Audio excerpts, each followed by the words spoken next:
Recently, CitiGroup and Bank of America issued corporate policies under which they will no longer extend credit to firearm manufacturers or retailers who sell to persons under 21 years of age. You read that correctly. Corporate titans are now attempting to redefine the legal age of adulthood in the United States and dictate public policy through the use of their economic might. They are doing so with a disregard for our Constitution. Public policy is created by duly elected representatives of the people.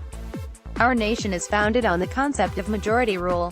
When our government does not adopt a proposed policy, it means that the majority believes this policy not to be sound or that it violates the tenets of our republic. While those who sit in corporate boardrooms are free to engage in public policy making, their ability to do so is restricted to participating in the same manner as the average individual, public comment and the ballot box, that is.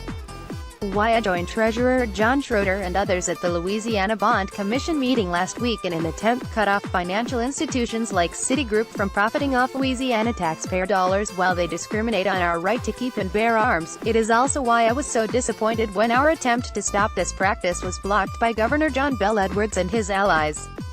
The governor's designee, supported by several elected officials, actually led the charge to thwart our efforts to expressly protect our gun rights. This demise of our fundamental rights reminds me of a simple, yet critical, lesson from childhood. Those of us who grew up in the 1970s and 1980s remember the Saturday morning cartoon public service announcements, Schoolhouse Rock. The slogan was, "Knowledge is power." One of the many videos of this series was called "The Shot Heard Around the World." The first verse went something like this: "Now the right of Paul Revere set the nation on its ear, and the shot at Lexington heard round the world." When the British fired in the early dawn, the War of Independence had begun.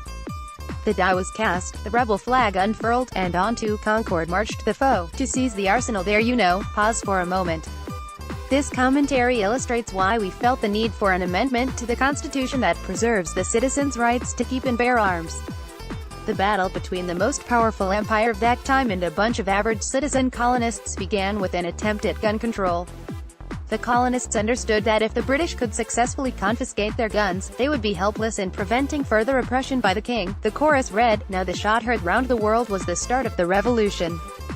The Minutemen were ready, on the move.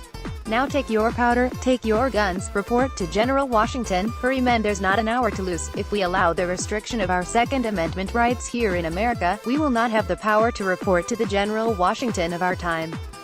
We will not have the ability to protect our own properties, our families, or our liberties. Remember that those who seek to oppress many times come for our arsenal first.